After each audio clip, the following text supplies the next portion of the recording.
In the winter of 2025, Sydney Boys High School's Industrial Arts Department enlisted Datum Designs to transform an underused corner of Room 502, one of the school's woodworking spaces.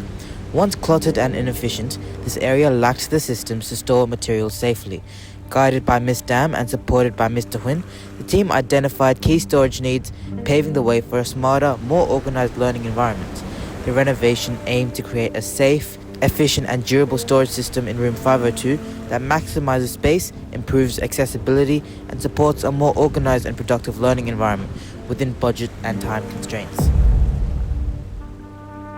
Throughout the project, we were generously permitted multiple face-to-face meetings with their representative for this project, allowing for patent communication.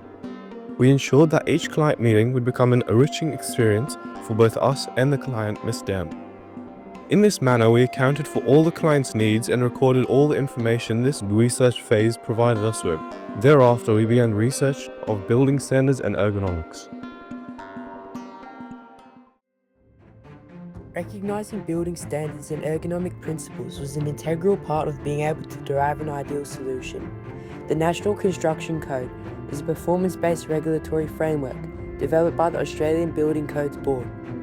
AS/NZS 1170 is a comprehensive structural design standard that establishes how to determine the loads and forces acting on a structure throughout its life cycle. AS 5144.2 is a current Australian standard governing the design, use, inspection and maintenance of industrial steel racking systems. It applies primarily to heavy-duty steel frame storage structures, such as pallet racking, used in commercial and industrial environments. In this manner, we looked at ergonomic, universal and interior design principles. Based on books like Body Space, we derived understood principles like vertical reach limits. Understanding these principles enables us to realize that teaching beyond this range requires greater muscular effort and reduces control, particularly when handling bulky or heavy items. Thereafter, we observed the existing structure and possible storage options that would be ideal for the space provided. After reaching a stage where the dimensions of the project were defined, the time arose to begin research for current storage options available to us.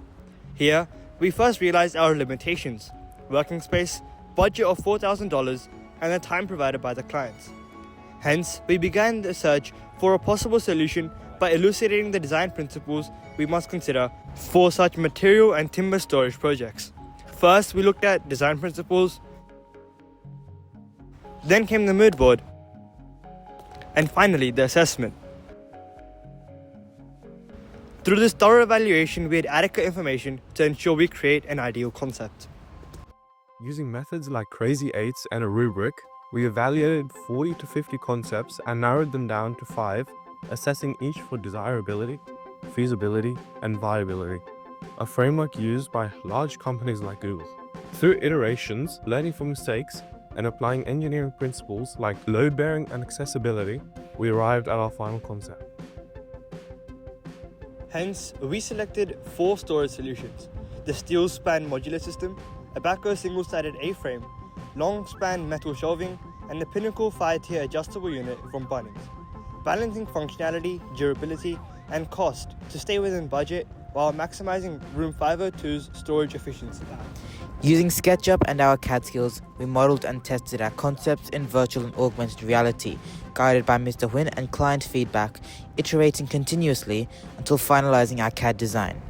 And of course, with the Gantt chart, teamwork and a goal to make the best possible solution for our client, Datum Designs ends this project with satisfaction. Until we plot our next datum, stay curious.